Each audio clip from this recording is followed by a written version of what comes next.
Hola, buenas a todos y todas los que nos veis en esta nueva entrevista de Miradas al Retrovisor. Hoy, a diferencia de las anteriores, todos al final han sido amigos y amigas de la Universidad Popular, pero esta vez hemos venido a casa de una amiga y socia de la Universidad Popular que nos apoya y asiste a todo aquello que organizamos desde el principio, desde el primer curso que lo hicimos de manera online.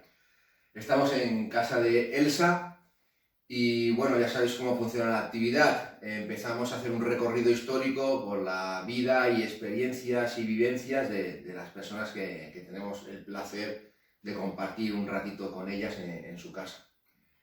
Elsa es argentina y a partir de aquí, Elsa, vamos a empezar por el principio, como hacemos siempre. Háblanos de tu infancia, qué recuerdas de tu Argentina natal y un poquito de tus experiencias. Ante todo, buenos días a todos los Buenos días. Soy argentina y descendiente de españoles. Mi abuela era de Andalucía y con 15 años la mandan a Buenos Aires a servir. Estaba embarazada. Mi padre nació en Buenos Aires, hijo de madre soltera, en una etapa donde la maternidad sola estaba muy mal vista. Por tanto, mi abuela tenía que trabajar y criar a su hijo. Y lo que ganaba no era tan abundante como para salir adelante. Así que mi padre con 6 años ya tuvo que salir a la calle e ir a repartir periódicos. En Argentina se llama trabajo de canillita. Incluso hay un monumento en la ciudad de Buenos Aires acordándose de esos niños que tuvieron que trabajar. Bueno, a partir de ahí sacaba dinerillo para comprar la leche, comprarse el pan y salir adelante, hasta que un día en pleno invierno, claro, los medios que tenía eran muy rudimentarios, no tenía ropa, no tenía abrigo, no tenía impermeable, no tenía nada, y con el frío cae desvanecido en la calle. Entonces la señora a la que le llevaba el periódico dijo: pobre niño, vamos a llevarlo adentro, este niño se muere.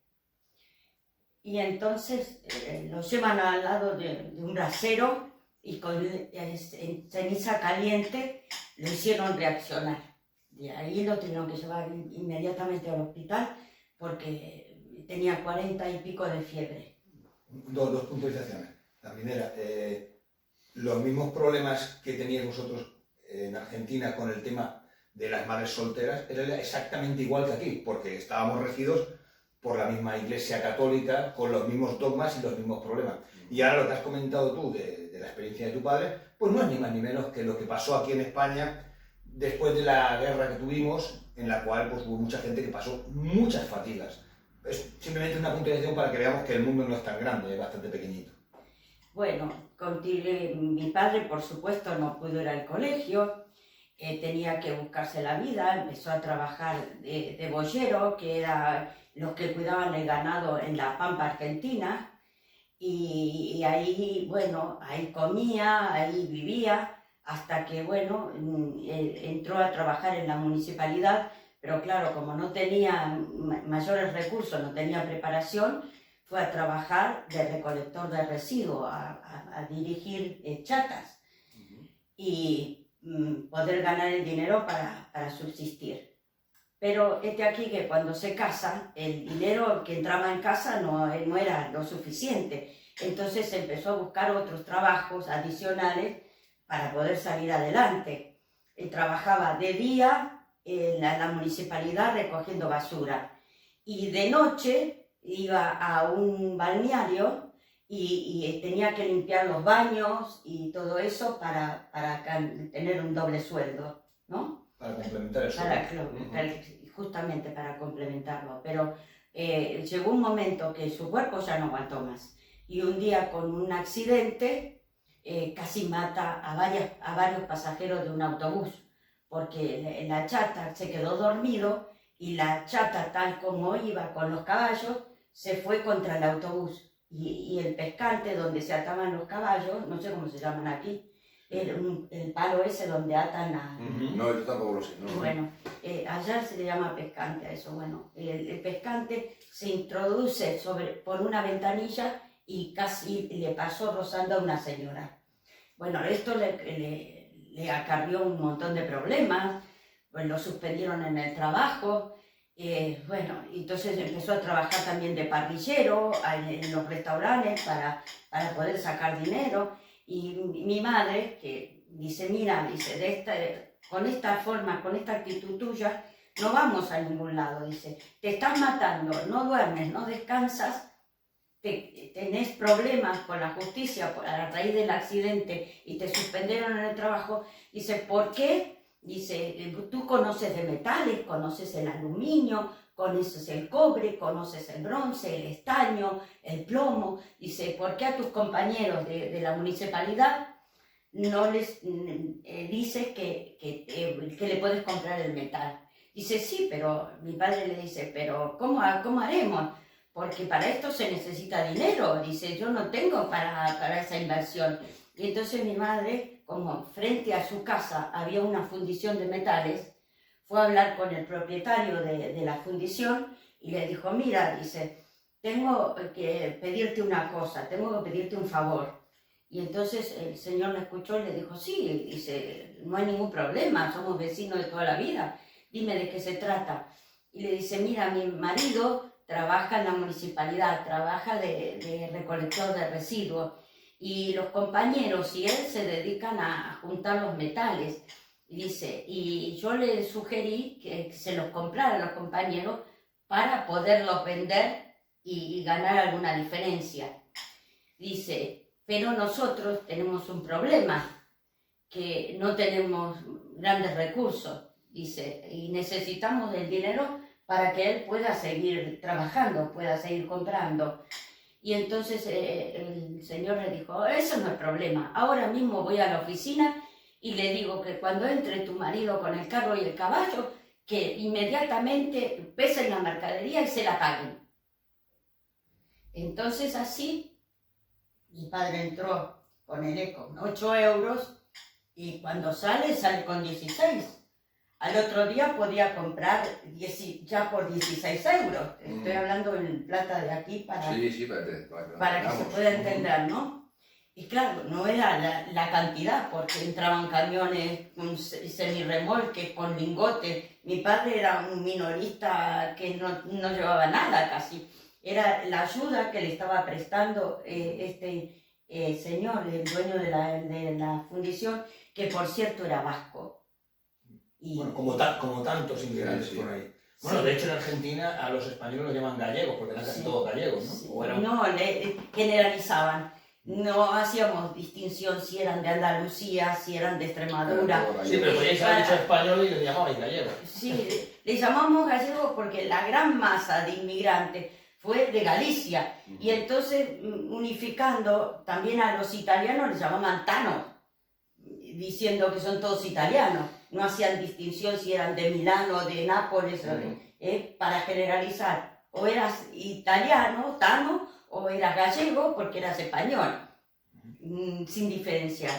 Yo quisiera remarcar, ¿no?, ese hecho bonito de decir, sí, te voy a ayudar, somos vecinos de años, ¿no? Ese gesto que tuvo el vecino de tus padres, no sé si ahora se da aquí en España o en Argentina. Ha cambiado mucho. Ha cambiado mucho.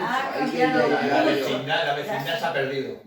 El vecino participaba de todos los acontecimientos, de todo lo que sucedía. Cuando sonaba la alarma que había un incendio dentro de la fundición, todos los vecinos, aunque se agarraban un balde con agua, a ver cómo podían ayudar, qué podían hacer.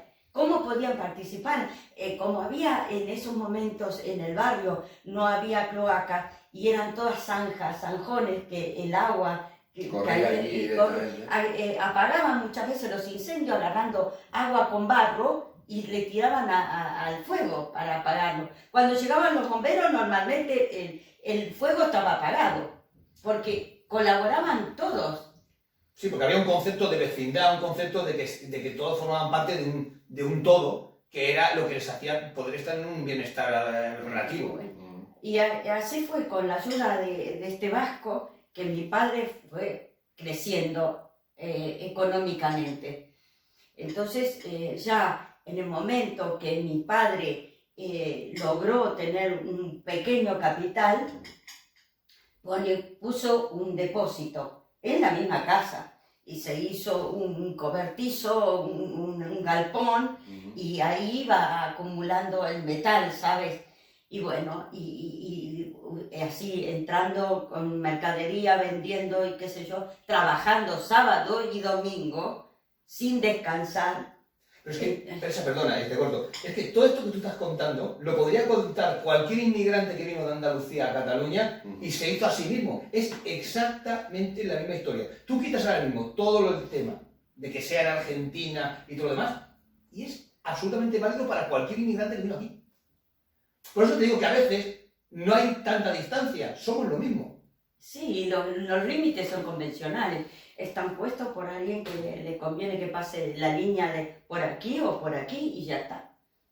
Que es y perdona así. que te corte, pero no, quiero remarcarlo, porque todo lo que tú me estás contando, sí, es que pasó igual aquí. Bueno, total que se sigue adelante. Nosotras, mi hermana y yo, podemos ir al colegio, podemos estudiar, ya tenemos un buen pasar, no pasábamos dificultades. Estabais mejor que la realidad que nos tocó vivir aquí, porque cuando tú podías ir al colegio y estudiar, aquí en España estábamos mucho peor y mis padres no pudieron ir a la escuela, porque veníamos después de una guerra civil y no pudieron estudiar. Lo vuelvo a decir por lo mismo, cuidado, porque las cosas van y vienen. A lo mejor estáis mejor allí ahora, luego después están en otro lado, luego están en otro, y al final todos somos ciudadanos y todos nos tenemos que ganar la vida en todos los lados. Bueno, a raíz de dedicarse al reciclaje de los metales, porque ahora la palabra es reciclar, pero en ese momento era compra y venta de metales viejos, de metales usados para llevar a fundición. Y bueno, va creciendo, puede mandarnos a estudiar muy bien. Yo hice el secundario, terminé el magisterio, después entré a la Universidad Católica Argentina, Santa María de los Buenos Aires, todo siempre mirando a mi padre que pudiéramos tener aquello que él no tuvo. Mi padre disfrutaba de los reyes, porque él nunca había tenido juguetes. Ni nuestros padres tampoco. Entonces la ilusión de mi padre era, cuando venía el 5 de enero, salir corriendo, ir a comprar los juguetes, ir a comprarnos cosas. Y entonces ponía un cartelito, como él buenamente podía, porque no había ido al colegio, ponía para mis 3 niñas. Y entonces ponía regalos para mi mamá, para mi hermana y para mí.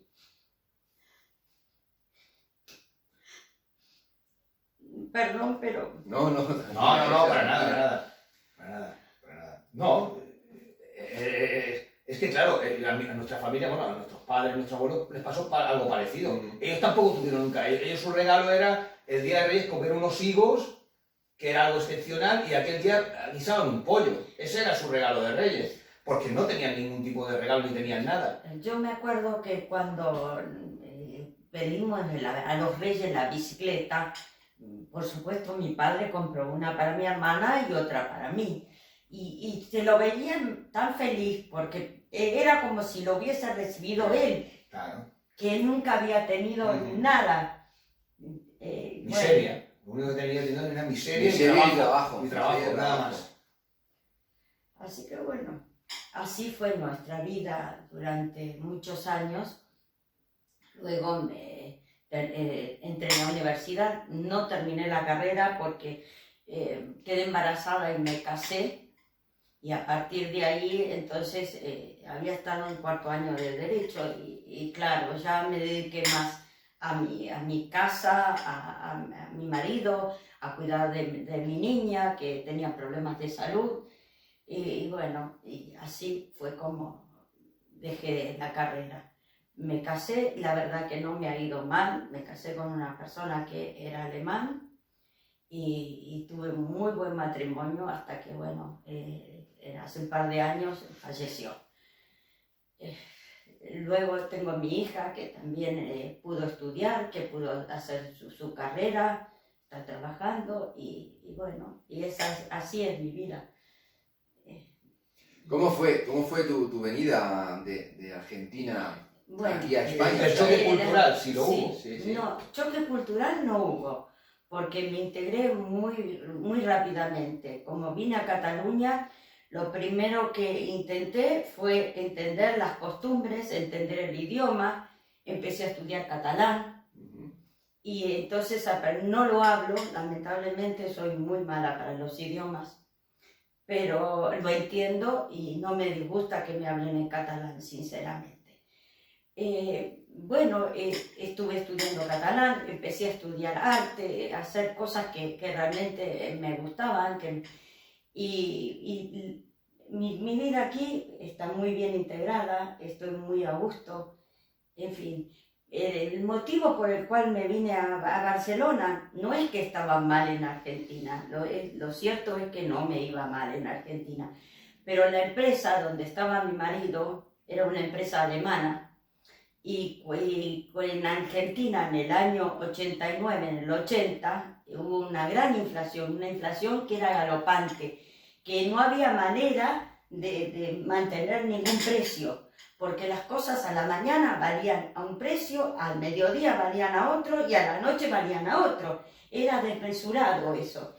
Entonces la empresa, como era alemana y desde Alemania no entendían el tema... Bueno, Alemania, perdona, te acuerdo, en Alemania lo entienden mejor que en ninguna otra parte, porque ellos en los años 20 del siglo pasado padecieron la hiperinflación y tenían que ir con carros llenos de billetes para poder ir a comprar. Por lo tanto, si hay alguien que tiene miedo a la inflación, es el pueblo alemán. Bueno, por historia, ¿eh? Total, no lo entendían. Mi marido viajaba continuamente a Alemania, llevaba toda la parte de números y entonces iba con los números y trataba de explicar lo que era ese país y por qué tenían que hacer unos cálculos tan desmesurados y qué sé yo. Porque no había control. Y aparte que se vendía por catálogo en el círculo de lectores. Entonces, claro, el catálogo tenía 3 meses de duración. Si no había manera de mantener el precio en un día, mucho menos en 3 meses.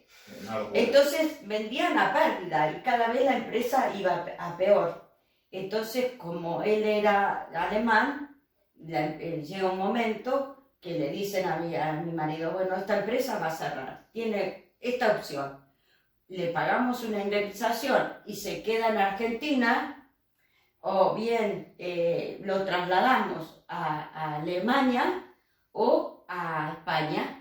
A la misma empresa le reconocemos los años que tiene de antigüedad, le hacemos el traslado, le hacemos la mudanza, le hacemos todo lo que haga falta y usted decide qué quiere hacer. Eso hoy en día es inimaginable, que una empresa pudiera tener esa diferencia hacia una persona. Sí, esto hoy en día te echan directamente y fuera. Y bueno, entonces viene mi esposo a casa, no sé, estábamos sentados así como estamos ahora, y me dice, mira, tengo que decirte algo. La empresa va a cerrar, indefectiblemente, no hay alternativa. Ya los alemanes están cansados y se quieren ir, Quieren cerrar la empresa aquí en Argentina. Entonces dice, me dan la opción, ¿qué quieres que haga? Me pagan una indemnización por los años de servicio y tengo que buscar trabajo en otro lado con la inseguridad que hay aquí. Eso tiene que ser muy duro vivir en esa situación, ¿eh? Sí. Pero así es como emigran la gran mayoría de personas, entonces, por la inseguridad que tienen en su lugar de residencia. Entonces yo le digo, bueno, ¿y cuál es la otra opción? La otra opción es que nos vayamos. ¿Cuándo me dijo de irnos?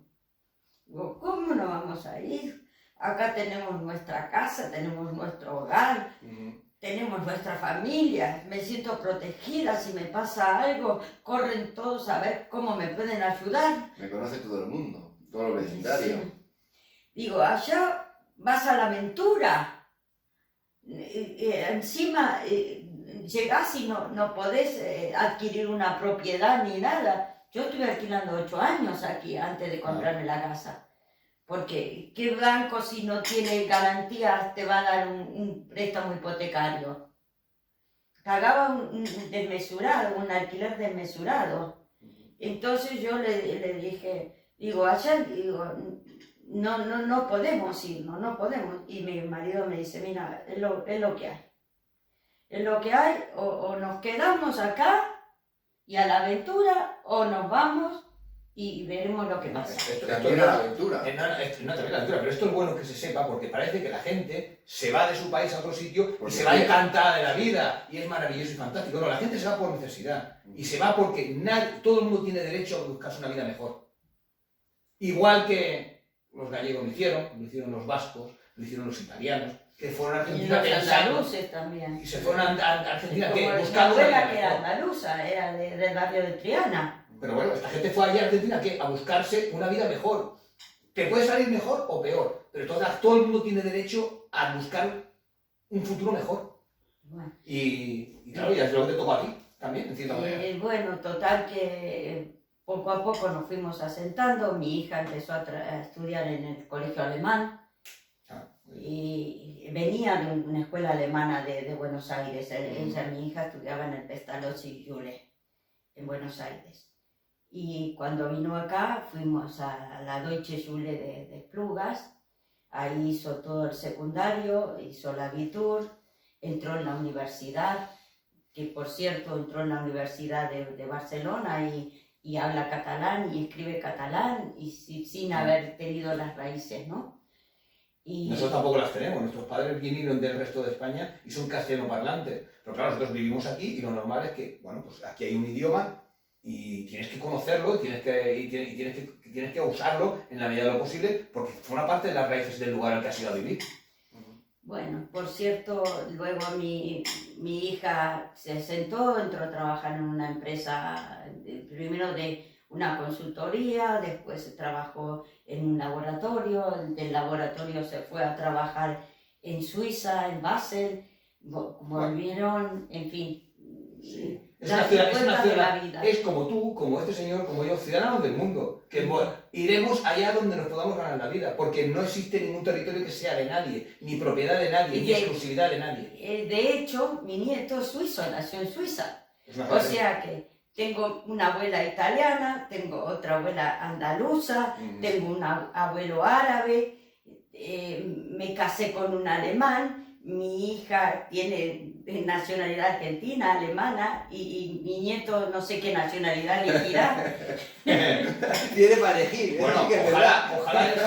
ojalá esa algún día superáramos el tema de las naciones y yo, por ejemplo, sería el primero en ser apátrida, porque es que yo no me considero de ninguna nación, me considero ciudadano del mundo. Por eso hago hincapié en esto, No. porque encima mi hija se casó con un chico que es español y nacido en Cataluña.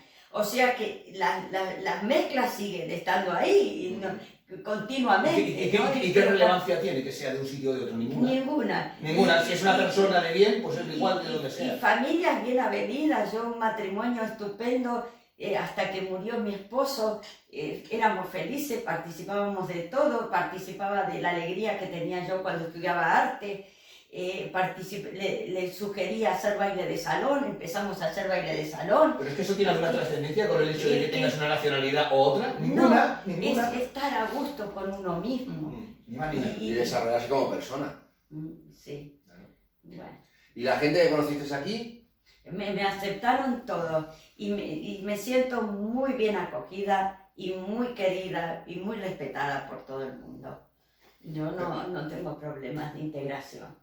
Ninguno. Muy bien. Recientemente nos conocisteis a la Universidad Popular, a José Luis y a mí, y bueno, nosotros también abrimos el abanico a todo el mundo, o sea que... Bueno, seamos claros, somos intolerantes con los intolerantes. Sí. Yo, aquella gente que es intolerante, no quiero tener ningún trato con ellos, porque no tengo nada que hablar. Es que Va a ser una discusión garantizada. Es que vamos a la realidad, somos ciudadanos del mundo. Si yo miro mi familia para atrás, es que estábamos en todas partes. Es una locura, es una locura. Pero una locura con 7.000 kilómetros de distancia. O sea, no es una locura. Nuestro caso es que tenemos familia, que a lo mejor No, su origen. 13.000 hasta Bueno, Argentina. a 13.000, perdón, he dicho 7.000, me he quedado corto. Sí. 7.000 sería Estados Unidos. Pero me refiero a que nosotros también, nuestros padres vinieron de un sitio, vivimos aquí. Aquí tenemos otra realidad, hay otra cultura, nosotros la respetamos, nos hemos integrado. Es que eso es lo normal. O sea, Sí. yo yo veo personas, no veo nunca ni colores de piel, ni religiones, porque además es que si no, al final acabas distorsionándolo todo. Y al final lo que cuenta es la persona. Una persona es válida o no es válida. ¿Vale la pena conocerla o no vale la pena conocerla? Pero ¿realmente es trascendente de dónde venga? ¿O su religión? ¿O su color de piel? ¿En qué? ¿En qué te hace mejor o peor el tener un color de piel más oscuro o menos oscuro? ¿En qué te hace mejor o peor? Es que cada uno tiene que pensar como quiere, como se le da la gana. Para eso es una democracia. Que todos tenemos el derecho de pensar de una forma u otra, porque si no, como estaríamos todos metidos dentro de una dictadura. Usted tiene que pensar así, tiene que actuar así, tiene que hacer así. Vosotros habéis vivido en Argentina dictadura, Sí. como la hemos vivido nosotros aquí. Sí. Y sabemos lo que es una dictadura, que es la anulación sistemática de la persona. De los derechos de Y te poder anulan como opinar. persona. Te anulan como De poder persona. opinar, de poder pensar de distinta manera. Que el pensamiento tiene que ser libre, total y absolutamente. Sí, no. Y a ver, nosotros defendemos eso, el pensamiento crítico, el pensamiento libre y la ejecución de las vidas, ¿no? Por eso recogemos tu testimonio y recogemos el de otras personas. Y yo ayer, por ejemplo, estuve viendo bueno, a mí me gusta, soy un fanático de la historia, me encanta la historia. Estuve escuchando un pequeño podcast, ¿no? sobre la conferencia de Berlín y la acción que tiene que ver todo esto con mi vida. Pues tiene que ver de cierta manera, porque en aquella conferencia de Berlín, cuando se repartió el mundo y las potencias básicamente europeas se repartieron lo que era África, Estados Unidos no fue. ¿Y sabes por qué no fue Estados Unidos, no? Porque América para los Americano. Pero que no es verdad. No. Era América para los norteamericanos. Norteamericanos. Y tú eres argentina y sabes que a principios del siglo XX había una gran competencia entre quién iba a ser el país emergente de América, si Argentina o Estados Unidos. Y ya se encargaron los americanos de que no fuera Argentina. Claro, sí, lógico. Para ser ellos la supremacía y poder controlar todo el continente, que de hecho todavía lo están haciendo. Sí, porque en Argentina no se puede pensar en el dinero, en el peso argentino. La gente lo piensa en dólares. Hay una economía paralela. No podés decir, bueno, ser previsor, porque nunca sabes cuánto vas a pagar al otro mes. Es tan desmesurado. Y realmente la moneda de facto es el dólar. Es el dólar. Porque yo me acuerdo cuando hubo todo el tema del corralito, que es que la gente iba a sacar los dólares que tenía en el banco. Y como no los tenía la banca argentina, dijeron, oye, no, hacemos un corralito porque la gente no puede sacar los dólares porque no los tenemos. Y entonces se devaluó la moneda y bueno, y se arruinaron. Todavía sigue de una manera la devaluación desmesurado ella.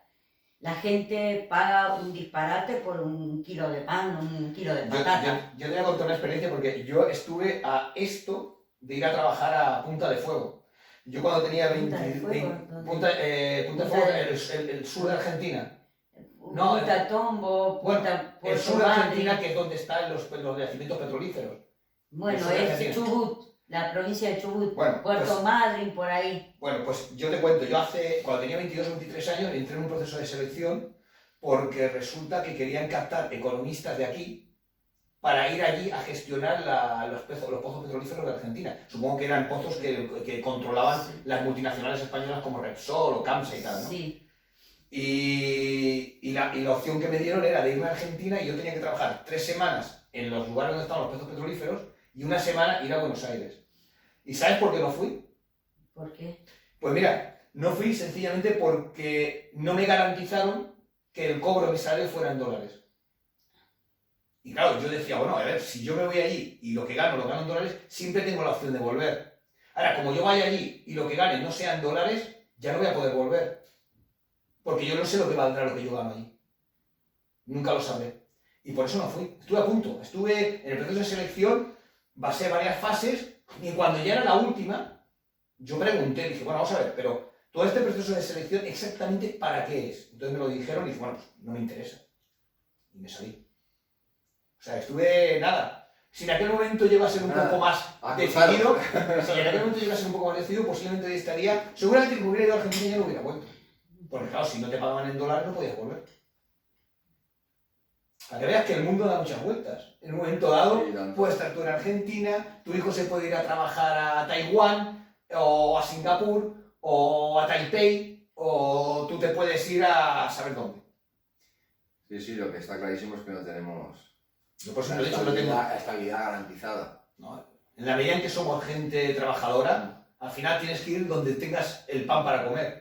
Lo demás es residual. Ajá. Idiomas, fronteras y todo lo demás. Aparte ha cambiado mucho la mentalidad de la empresa, porque antes la empresa, cuando era un empleado que llevaba tantos años de antigüedad, Le tenía un respeto. tenía un respeto a esa persona Sí, sí. y valoraba la experiencia y la tranquilidad, la seguridad que le daba.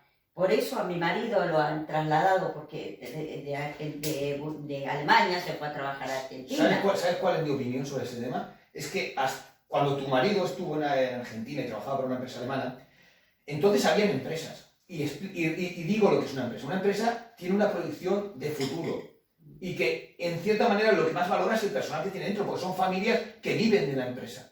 Esto es una cosa que en los últimos 25 o 30 años, con el neoliberalismo salvaje que tenemos, esto se ha superado. Ahora ya no hay empresas, ahora hay negocios. Y un negocio lo que hace es intentar maximizar el beneficio rápido y luego si hace falta lo vende. ¿Qué es lo que se está haciendo hoy en día? Las empresas hoy en día, ¿cuánto duran? Lo que la vaca da leche. En el momento en que la vaca no da leche o da menos leche y viene otro y se la puede comprar, ¿qué están pasando con muchos negocios? Yo conozco, por ejemplo, empresas de limpieza que han venido a mi empresa y que ya han pasado por 4 o 5 manos. 4 o 5 manos, perdón. Han sido una empresa española, luego la compró una empresa francesa, ahora creo que ya se lo compró otro grupo alemán. No hay empresas. Ahora hay negocios. Y en la medida en que uno ve la posibilidad de obtener una maximización del beneficio, pues compra esa actividad, la explota y luego se marcha. Con lo cual, el trabajador es residual. No tiene ningún valor. Que también es un error de las empresas. Porque cuando una empresa no valora su personal, difícilmente va a tener continuidad en el tiempo. Es muy complicado. Porque tú, para poder tener continuidad en el tiempo, tienes que tener gente El empleado, como el caso de mi marido, lo sentía como algo suyo. Sí. Sí. Hacía falta venir acá a casa con trabajo todo un fin de semana y a lo mejor para que el trabajo estuviese hecho para el lunes, se pasaba toda la noche sin dormir y para llevar todo Pero es eso. que ese compromiso es de ida y vuelta. Claro, mira La el falta, empresa por tiene favor. compromiso, el trabajador tiene compromiso. Claro, Ahora, mira el trato que le hicieron. a que la empresa deja o Mira el trato que le hicieron. Hoy en día eso es impensable. Hoy en día cierran la empresa y ya te buscarán la vida. Te voy a dar lo menos posible, lo que estrictamente me determine la legislación que haya laboral, y si puede ser la estarán cambiando para darte cada vez menos, y punto pelota ya, y búscate la vida. Esta es la realidad que nos ha tocado vivir a nosotros hoy en día. Por lo tanto, si por parte de las empresas no hay ningún tipo de compromiso hacia el trabajo tampoco tienes la empresa. Es que tu marido, cuando entró en la empresa esa alemana, Y su intención era hasta que- vivir y morir en la empresa. Trabajó Eso es desde impensable. el año 78 hasta que falleció. Por eso. Siempre en el mismo lugar. Pero hoy en día Yo ¿qué he nos han cambiado ya enseñado? 4 veces de empresa. No, pero exactamente, hoy en día ¿qué nos han enseñado? Que tú no vas a venir a trabajar y morir en una empresa, que vas a trabajar en varios sitios. Pero es que te digo más, y es todavía mucho más grave, es que ya ni eso. Hoy en día, mucha de la gente que tiene un cierto nivel de estudios elevado, ya no trabaja en empresas, trabajan por proyectos. Y te cogen y te dicen, ahora te vas a Berlín en un proyecto para 2 años. Y luego te vas a un proyecto a Oxford para 3 años. Esa gente que vínculo tiene, con nada.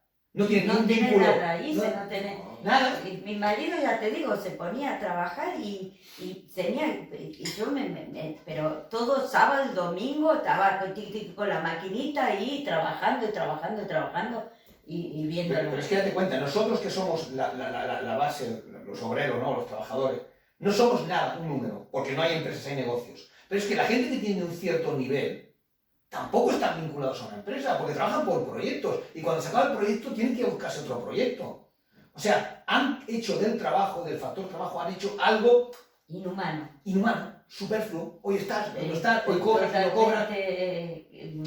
Sí, no tienes un sentido de pertenencia, ni de grupo, ni de clase. Eso es lo que tenía mi marido, el sentido de pertenencia. Hoy no existe. Hoy el sistema este neoliberal salvaje, que lo único que hace es explotar, pues busca eso, la maximización del beneficio. La persona que hay detrás no les interesa, ni les importa, ni le va ni le viene. Además no tienen ni siquiera la decencia de decir, hostia, a esta persona que la vamos a echar a la calle, ¿qué le espera? Les da exactamente igual. No, mira, y hablo de mi experiencia, ¿eh? No son 4 empresas, sino 6 en las que he estado yo en 20 y pocos años de vida laboral. De la primera me marché porque era imposible hacerles cambiar y que vieran las cosas de una manera distinta o que reconocieran tu manera de ver las cosas, porque al final eran los objetivos, se cumplían, pero otra manera de llegar a esos objetivos. Me tuve que marchar. En la segunda nos venden y me echan a la calle. Y luego ya ha habido unos cambios hasta que he encontrado un sitio donde, bueno, realmente ahora estoy bien, ahora. No sabes, no te puedes casar con nadie. No, bueno, y todo el daño que no nos damos cuenta y que va a hacer todo el tema de la digitalización. Porque en el momento en que se empiece a imponer todo el tema del teletrabajo, la deshumanización va a ser absoluta. Tú te vas a ir a tu casa, te van a marcar unos objetivos imposibles de cumplir y te vas a convertir en un esclavo de la empresa para cumplir esos objetivos. Cuando lo normal es que tú vayas a un centro de trabajo y hagas tu horario laboral. Y no es problema tuyo si la empresa va mejor o peor. Tu responsabilidad es hacer tu trabajo. Ahora, en el momento en que te mandan a casa y te mandan unos objetivos que no vas a cumplir en la vida, ¿qué futuro tienes? ¿Qué te esperas? ¿Ser un esclavo supeditado a los intereses y a los objetivos de una empresa? Pero sin un horario, ¿eh? Cuidadito, que están vendiendo la moto muy bien. Y encima no la han vendido con la dichosa pandemia, nos han vendido el tema del teletrabajo, y eso es la esclavitud. Yo tengo mi pareja, por ejemplo, que ahora teletrabaja, y yo le digo, no cojas trabajos de teletrabajo, coge trabajos con presencia física. Porque si tú haces un trabajo con presencia física vas a tener un horario. Si tú tienes un trabajo... Y que estás en tu casa, no es lo mismo que el trabajo de una mujer en la casa. Podés un día tener que trabajar 4 horas y otro día tenés que trabajar todo el día y llegás a la noche reventada porque no paraste en todo el día. Es que es así, al estar en la casa no hay un límite de horario. Y ni reconocimiento, ni pago. Porque la mujer, bueno, tú has vivido lo mismo que hemos vivido nosotros aquí. Y la mujer ha estado muy maltratada. Porque en la medida en que se quedaba en casa y hacía todo el trabajo del hogar, nunca tenía un reconocimiento por ese trabajo. En cambio, el marido que salía sí que lo tenía. Y es un trabajo también, ¿eh? Y tanto. El trabajo de la igual de mujer... necesario. Igual de necesario. No, es el que sustenta el otro. Y eso es el apoyo, el respaldo. Mira mi madre cómo empujó a mi padre, le dijo, tú métete, hazlo, que ya vamos a buscar la solución. ¿Quién estaba detrás? Mi madre. Con la casa y teniéndole el cobertizo ahí al fondo. Y dándole la cobertura para que él pudiera dedicarse a hacer esa actividad que le diera un futuro. Pero si no tiene el apoyo de tu padre no sale. Claro, se hubiera quedado en el ostracismo. Mi padre se quedaba ahí y decía, tenía la capacidad, tenía todo, tenía los conocimientos, pero le faltaba ese empujón. ¿Cómo voy a hacerlo si no tengo dinero? Bueno. Espera. Ya veremos, a ver cómo lo solucionamos. Pero tienes que tener una gran mujer detrás. Si no tienes una gran mujer detrás y en vez de empujarte para adelante, te coge y te echa para atrás, pues no vas a ningún lado. Mi mamá fue la que fue a hablar y la que puso la cara y le dijo, mira, este es el panorama, esto es lo que necesito. Y él no lo tenía, evidentemente. Y tanto fue a ver lo que le deparaba, pero fue que tu papá no. O sea, tu papá estaba ahí en la vorágine aquella metida de trabajar y sin llegar a ningún lado, a ningún sitio, porque con un recurso mínimo, encima yo era asmática de pequeña y me agarraban cada ataque de asma que tenían que salir corriendo conmigo y ver un médico, otro médico. Y no existía la seguridad social, eran médicos de pago. Todo de pago. Claro. Bueno, es el modelo neoliberal americano. En los Estados Unidos ese modelo es el que han impuesto en toda Hispanoamérica. Porque allá donde un país de Hispanoamérica ha intentado crear un estado del bienestar, los Estados Unidos automáticamente, golpe militar, ponen a los suyos y oye, y aquí que todo quede como está, para seguir explotando, ¿no? Hay hospitales, pero la atención deja mucho que desear. Las condiciones de los medios que tienen los hospitales son bastante limitados, ¿viste? Y es cantidad de gente y no dan abasto para cubrir todas las necesidades también, ahora mismo, ¿eh? Nosotros, estamos así también. Nosotros, Elsa, tuvimos la suerte de tener el comunismo al otro lado. Al tener el comunismo al otro lado, todos los países de Europa, para que toda Europa no se fuera hacia el comunismo, tuvieron que crear el estado del bienestar y tuvieron que crear unas estructuras sociales que en América son impensables, porque como en América Estados Unidos seguía imponiéndose, no permitió que ningún país, bueno, excepto Cuba, no permitió que ningún país tuviera un estado del bienestar. No lo permitió. Directamente, allá donde había un dirigente que intentaba implementar cuestiones de redistribución de la riqueza, había el golpe de Estado pertinente. ¿Para volver a qué? A ser vasallos de Estados Unidos, para ellos seguir explotando todo aquello sin contar con el pueblo, claro. Un pueblo que esté mínimamente organizado y mínimamente socializado no va a aceptar según qué cosas. Por lo tanto, lo mejor es que ese pueblo no esté organizado ni socializado, que esté como sometido. Y allá donde había un movimiento, pues, ellos iban y lo rompían. Así está toda América, por culpa de los Estados Unidos. Cuando hay mucha riqueza, porque Argentina es un país riquísimo. Sí, pero el problema es la explotación. ¿Cómo llegas a explotar toda esa riqueza? Tiene petróleo, pero necesitas empresas que hagan, que inviertan para poderlo extraer. Lo podés tener, es como, qué sé yo, tener un castillo. Lo tenés, pero las piedras no las podés comer. Tenés que mantenerlo, tenés que estar por él. Y si no tenés recursos, el castillo se empieza a venir abajo. No, y si los recursos que vienen son gente extractiva, que vaya a sacar todo lo que pueden, pero no quieren dejar ni un duro para el entorno local, pues esta gente va, explota, saca y se va. Y sí, es lo que hicieron siempre con Argentina. En la época de Menem se vendió Aerolíneas Argentinas, se vendió la empresa de agua, se vendió la empresa de la luz. Ahora la gente está pagando a precios internacionales todas las facturas. Pero con sueldos de allí. Pero con sueldos de ahí. Claro. Pero es que esto mismo, es que aquí desde que cayó el muro de Berlín, hemos hecho el mismo proceso. Desde que cayó el muro de Berlín aquí, en el año 1989-88, 89. Desde que cayó el muro de Berlín, ¿aquí qué ha pasado? Exactamente lo mismo. Se han privatizado todas las empresas. ¿Por qué? Porque el modelo neoliberal norteamericano se está imponiendo también en Europa. Y como ya no existe el peligro del comunismo, el estado del bienestar se está desmontando. Y lo están desmontando a marcha forzada. Aquí nosotros también las empresas de agua eran públicas y ahora las han privatizado. Aquí había muchas empresas eléctricas que eran públicas, las han privatizado. Y encima, los muy sinvergüenza, como no tiene otro nombre, nos lo vendieron para que hubiera competitividad en el mercado, cuando todo el mundo sabemos que eso es un oligopolio y que los precios se los pactan entre cuatro. Y ahora estamos pagando la luz, el agua y el gas a precios internacionales. A precios internacionales. Como tú has dicho. Como en Argentina. Al precio que ellos marcan y ponen y quieren. Sí, Claro. Pero con sueldos de aquí. Claro. Argentina, imagínate, un jubilado, no sé, ganará 45.000 pesos, ponele, y por mes. Y si un kilo de pan, no sé en estos momentos, porque yo hace varios meses que vine, ¿no? Ponele, cuesta 500, un kilo de pan, imagínate, ¿qué le queda para vivir? Porque tiene que pagar luz a precio internacional, gas a precio internacional, agua a precio internacional. Y cuando se quieran acordar, ¿qué les queda para comer? Yo tengo amigos argentinos, ¿no? Y alguna vez hablando con ellos, me hacía mucha gracia porque yo les decía, ostras, que aquí ahora tenemos una crisis. Y nosotros llevamos en crisis permanente desde hace 40 años.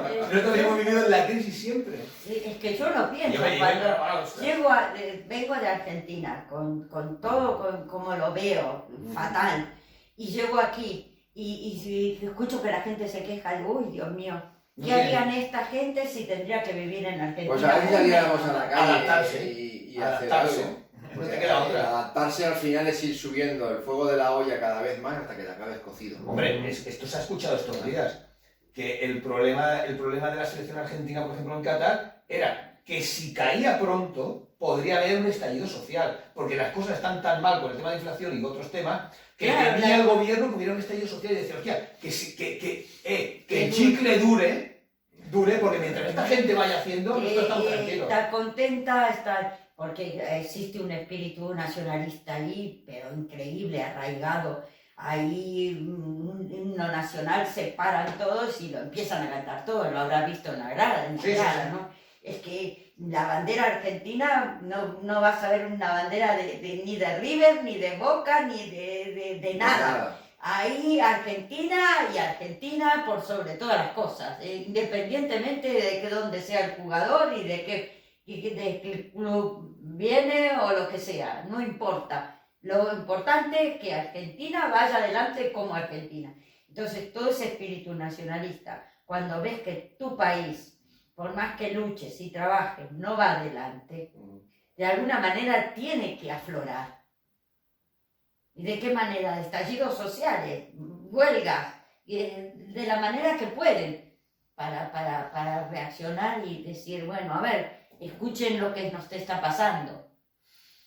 Y el fútbol tapa mucho esos problemas. Claro. Y la bandera y el himno. Y el himno. Me la tiene en la cabeza la bandera. Pero por y el lo himno menos no tiene tienen nada. alguna pequeña alegría. Yo el otro día escuchaba en un programa como que en la India, voy a hacer un comentario, ¿no? En la India un señor pintó la casa de blanco y celeste, como la bandera argentina, ¿no? Y total que justo el primer partido Argentina lo perdió. Y entonces este señor dijo, ya ese puede ir borrando, cambiando de color la fachada. ¿Por qué? Pues respetá que hay mucha gente detrás, que esa pequeña ilusión le hace vivir una alegría que no tiene. Que no tienen el día a día. No Bueno, es que le va a solucionar ningún problema, No, ninguno. Se lo va a perpetuar, sí. Pero está con una forma así tan como dejando, como subestimándolo, ¿sabes? Entonces ese tipo de comentarios no se tiene que hacer porque detrás hay gente. Hay sentimientos y esa pequeña alegría le da el empuje que necesita para seguir adelante. Mira, quería hacer un comentario ahora que viene el tema. El otro día escuché que, por ejemplo, la selección argentina tiene, bueno, una cantidad de seguidores increíble en Bangladesh. Y usted, ¿qué Bangladesh con Argentina? Pues muy sencillo. Bangladesh saben perfectamente lo que es el Imperio Británico. Y cuando Argentina ganó en el Mundial a Inglaterra, después de la guerra de las Malvinas, pues los de Bangladesh se lo tomaron como una victoria propia. Y desde entonces, Argentina es su bandera. Porque como país tampoco Es su selección de fútbol. Bueno, no sé si es su selección, pero les empodera a la lucha que ellos tuvieron contra el Imperio Británico. Que el Imperio Británico, todo el mundo sabemos, ha sido el imperio más sangriento que ha habido. Bueno, el español déjalo correr. Bueno, el español dejado correr. También tiene su de esto negra, ¿no? Su memoria negra al británico, no, como la tiene la. No, perdona, la historia negra la escribieron los británicos de España. Pero los ingleses no hay por dónde cogerlo. Pero también la tienen no hay por dónde. Como todos los ingleses. Sí, sí. Porque si vamos a hablar del imperio norteamericano de ahora, déjalo correr. El imperio español, déjalo correr. El imperio francés, échale a temblar. Toda la política imperialista nunca ha sido buena. Es someter para extraer para lo explotar y enriquecer el país que está gobernando y ya está, ¿viste? Sí. Bueno, pues damos por finalizado esta interesante conversación con Elsa. Yo creo que queda un mensaje muy claro, que al final, a 12.000 o 13.000 kilómetros, lo que ha vivido su familia es lo que han vivido las nuestras. Al final la clase obrera es la misma en todas partes y está sometida igual en todas partes. Y en la medida en que nos unamos la clase obrera para luchar por nuestro porvenir, nos irá mejor. Y si estamos divididos por banderitas, himnos y otras historias, no iremos bien. Y encima nos enfrentan, que encima somos tan idiotas, que van y nos enfrentan aún igual. Que los campos de batalla están llenos de gente que va a luchar contra un semejante, que siempre lo digo, que no le ha hecho nada y que no lo conoce de nada. Y en cambio le pega tiros. Porque el señor que le manda a pegar tiros. Pero te hacen odiarlo a muerte, la manipulación. Bueno, pues acabamos esta sesión y si tenemos suerte, la próxima entrevistaremos a Carmen también. Y bueno, será un placer porque Carmen también, inmigrante, en este caso española. Sí, que poniendo otros nombres de ciudades, muy similar. Va a ser muy parecido. Muy similar, y si no, a tiempo. Con un matiz, que cuando vosotros estabais más o menos bien y podíais más o menos levantar la cabeza, aquí estábamos hundidos. Aquí todavía estábamos hundidos. Estábamos hundidos. Bueno, a lo mejor durante la Primera República, la Segunda República, estuvimos un poquito mejor que Argentina, pero después de la Guerra Civil y después de la Segunda Guerra Mundial, nosotros quedamos en el ostracismo absoluto. En cambio, Argentina tuvo un momento de auge. El problema es que no se concretó. Y no se concretó por lo que yo siempre digo, porque a los Estados Unidos no le interesó. No le interesó. Sí, sí. Porque siempre están los terratenientes, allá los grandes estancieros, las estancias, que viene, la palabra estancia viene de que en la Patagonia estaba completamente deshabitada. Entonces un gobierno en la época de Mitre, de Bartolomé Mitre, dijo, bueno, el que se vaya a radicar en la Patagonia, que se marquen los límites de lo que quieren. Imagínate las estancias que hay en toda la Patagonia, impresionante. Entonces esa gente lo que busca es su beneficio. Sí, sí. Y mantener su estatus. Y mantener su estatus, Claro. ¿entendés? Entonces, pero no, la gran masa de argentinos no tiene estancias. Es obrero. Sí, Pues como aquí. como aquí. Bueno, pues dejamos aquí la conversación. Hasta la próxima.